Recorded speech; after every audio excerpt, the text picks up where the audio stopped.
Hi అండి, అందరికీ నమస్తే. Welcome back to Bhavitha cooking channel. ఈరోజు వీడియోలో వచ్చేసి ఎగ్ ఫ్రైడ్ రైస్ని ఎంతో ఈజీగా ప్రిపేర్ చేసుకోవచ్చో చూపించబోతున్నాను. బ్యాచిలర్స్ అయినా ఇప్పుడిప్పుడే వంట నేర్చుకునే వాళ్ళైనా సరే ఎంతో ఈజీగా ప్రిపేర్ చేసుకోవచ్చండి ఎగ్ రైస్ని. నైట్ మిగిలిపోయిన అన్నంతో అయినా సరే మార్నింగ్ బ్రేక్ఫాస్ట్లో అయినా ప్రిపేర్ చేసుకోవచ్చు. మధ్యాహ్నం లంచ్కైనా, లంచ్ బాక్స్లోకైనా, డిన్నర్కైనా చాలా అంటే చాలా టేస్టీగా ఉంటుందండి. చాలా ఈజీగా కూడా ప్రిపేర్ చేసుకోవచ్చు. మరి ఇక లేట్ చేయకుండా ఎలా ప్రిపేర్ చేసుకోవాలో చూద్దాం రండి. ముందుగా నేను ఉడికించిన రైస్ని ఇలా ఒక ప్లేట్లో వేసి చల్లగా అయ్యేంత వరకు ఇలా స్ప్రెడ్ చేసి చల్లారనివ్వాలి. ఈ రైస్ సుమారు 150 గ్రామ్స్ వరకు ఉంటుంది. నెక్స్ట్ నేను ఇక్కడ 3 ఉడికించిన గుడ్లను తీసుకున్నానండి. ఉడికించి ఇలా పైనుండే పొట్టును మొత్తం తీసేసి ఇలా పక్కన ఉంచుకోండి. నెక్స్ట్ స్టవ్ మీద ఒక బాండీని పెట్టుకొని అందులోకి 3 నుంచి 4 టేబుల్ స్పూన్ల దాకా ఆయిల్ని వేసుకోండి. ఇందులోకి 1 టేబుల్ స్పూన్ అల్లం వెల్లుల్లి పేస్ట్ని కూడా వేసుకోండి. ఇప్పుడు ఈ ఆయిల్లోనే ఫ్రై చేసుకోండి. పచ్చి స్మెల్ పోయేంత వరకు ఫ్రై చేసుకోండి. ఇలా కాస్త కలర్ చేంజ్ అయిన తర్వాత ఇందులోకి 2 టేబుల్ స్పూన్ల దాకా కరివేపాకును కూడా వేసుకొని ఫ్రై చేసుకోండి. కరివేపాకు వేసుకున్న తర్వాత 1 నిమిషం పాటు ఇలా ఫ్రై చేసుకోండి. 1 నిమిషం తర్వాత సన్నగా తరుగు పెట్టుకున్న 1 కప్పు ఉల్లిపాయ ముక్కల్ని కూడా వేసుకోండి. ఇప్పుడు వీటిని బాగా ఇలా మిక్స్ చేసుకుంటూ ఫ్రై చేసుకోండి. ఇలా ఉల్లిపాయ ముక్కలు మొత్తము దూరగా ఫ్రై అయిన తర్వాత నెక్స్ట్ ఇందులోకి చిన్నగా కట్ చేసి పెట్టుకున్న పచ్చిమిరపకాయలని కూడా వేసుకోండి. నేను ఇక్కడ 2 దాకా పచ్చిమిరపకాయలని ఇలా పొడవుగా కట్ చేసి వేసుకున్నాను. వీటిని కూడా ఇలా బాగా కలుపుతూ ఫ్రై చేసుకోండి. తర్వాత ఇందులోకి సన్నగా కట్ చేసి పెట్టుకున్న 1/2 కప్పు దాకా టమోటోల్ని కూడా వేసుకోండి. ఇలా టమోటోల్ని వేసుకున్న తర్వాత హై ఫ్లేమ్లోనే స్టవ్ని ఉంచి ఇప్పుడు బాగా ఫ్రై చేసుకోండి. ఈ టమోటోలు మొత్తం మెత్తగా అయ్యేంత వరకు ఫ్రై చేసుకోండి. మంటని హై ఫ్లేమ్లో పెట్టుకున్న తర్వాత ఇలా కలుపుతూనే ఉండాలి, లేదంటే అడుగున మాడిపోతుంది.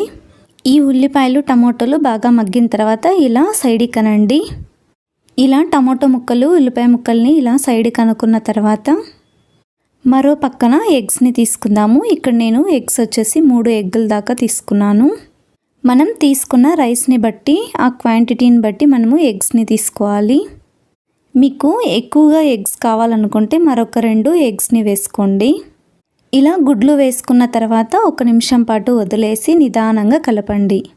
ఇలా స్లోగా మిక్స్ చేసుకుంటూ ఫ్రై చేసుకుందాం. ఈ ఎగ్ అనేది చిన్న చిన్న ముక్కలుగా కాకుండా పెద్ద ముక్కలుగా కావాలనుకుంటే ఇలా స్లోగా మిక్స్ చేసుకుంటే కాస్త పెద్ద పీసెస్లా వస్తుందండి. లేదా మీకు చిన్న ముక్కలుగా కావాలనుకుంటే ఎగ్స్ వేసుకున్న వెంటనే ఇలా బాగా మిక్స్ చేసుకుంటే చిన్న ముక్కలుగా అవుతుంది. ఇలా మిక్స్ చేసుకోవడం వల్ల ఎగ్ పీసెస్ అక్కడక్కడ మధ్యలో బాగా పెద్దగా ఎగ్ పీసెస్ అనేవి కనిపిస్తాయండి. చూడండి, ఎగ్ అనేది ఇలా బాగా ఫ్రై అయ్యి ఇలా పీసెస్లా అయిన తర్వాత ఇప్పుడు ప్యాన్లో ఉన్న టమోటోలు ఉల్లిపాయ మిక్స్ మొత్తాన్ని ఇప్పుడు ఎగ్తో పాటు బాగా కలుపుకోండి. ఇలా అన్నిటినీ కలిపేసిన తర్వాత మరొక 2 నిమిషాల పాటు వీటిని బాగా ఫ్రై చేసుకోండి. ఇలా మరొక నిమిషం పాటు బాగా ఫ్రై చేసుకున్న తర్వాతే ఇందులోకి 1/2 టీ స్పూన్ జీలకర్ర పొడిని, 1/2 టీ స్పూన్ మిరియాల పొడిని కూడా వేసుకోండి. ఇందులోకి 1 టేబుల్ స్పూన్ ధనియాల పొడి, అలాగే రుచికి సరిపడంత కారం, 1/2 టీ స్పూన్ పసుపు, అలాగే రుచికి సరిపడంత ఉప్పును కూడా వేసుకోండి. ఇలా వీటన్నిటిని వేసుకున్న తర్వాత ఇప్పుడు బాగా మిక్స్ చేయండి. ఇలా పచ్చివాసన పోయేంత వరకు 1 నిమిషం పాటు వీటిని బాగా ఫ్రై చేసుకోండి. ఇలా 1 నిమిషం పాటు ఫ్రై చేసుకున్న తర్వాత ఇందులోకి ఉడికించుకున్న అన్నం వేసుకోండి. అన్నం అనేది పూర్తిగా చల్లగా ఉన్నప్పుడే వేసుకోండి. అలా అయితే పొడిగా వస్తుంది ఎగ్ రైస్ అనేది. అన్నం వేడిగా ఉన్నప్పుడు వేసుకుంటే ముద్దలా అయిపోతుంది. ఇప్పుడు ఇలా అన్నం మొత్తం వేసుకున్న తర్వాత మంటను హై ఫ్లేమ్లో పెట్టుకొని ఇప్పుడు బాగా మిక్స్ చేసుకోండి. ఇలా కలుపుతూ అన్నం మొత్తం బాగా వేడి అయ్యేంత వరకు ఇలా బాగా కలుపుతూ ఫ్రై చేసుకోండి. ఇలా హై ఫ్లేమ్లోనే ఎగ్ రైస్ని కలపడం వల్ల ఎగ్ రైస్ చాలా అంటే చాలా రుచిగా వస్తుందండి. వేడిగా ఉంటేనే రుచి కూడా చాలా బాగుంటుంది. ఇలా ఎగ్లో ఉండే మసాలా మొత్తం బాగా రైస్కి పట్టేంత వరకు ఇలా బాగా మిక్స్ చేసుకోండి.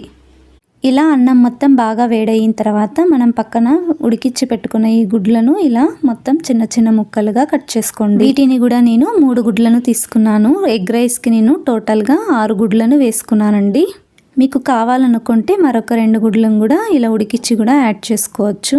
ఇలా ఉడికించిన గుడ్లను ఇలా కట్ చేసుకొని ఇప్పుడు ఎగ్ రైస్లోకి వేసుకోండి. అలాగే చిన్నగా కట్ చేసి పెట్టుకున్న కొత్తిమీరను కూడా వేసుకోండి.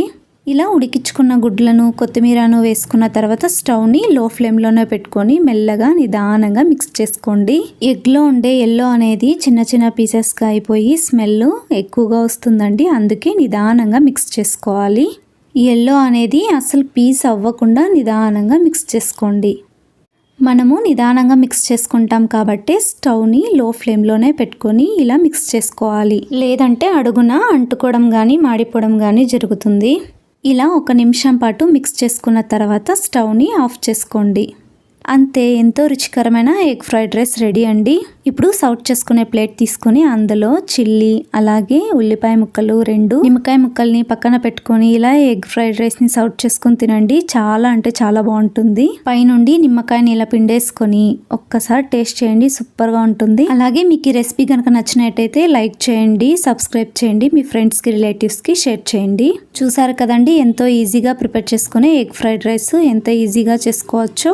బ్యాచిలర్స్ అయితే చాలా ఈజీగా చేసుకోవచ్చండి. వంట రాని వాళ్ళైనా సరే చాలా ఈజీగా చేసుకోవచ్చు. ఇలా ఒక్కసారి ఎగ్ ఫ్రైడ్ రైస్ని తప్పకుండా మీరు కూడా ట్రై చేయండి. చాలా అంటే చాలా రుచిగా ఉంటుంది. మీకు ఎలా వచ్చిందో కింద కామెంట్ సెక్షన్లో కామెంట్ చేయండి. అలాగే సబ్స్క్రైబ్ చేసుకోండి. Thank you for watching video.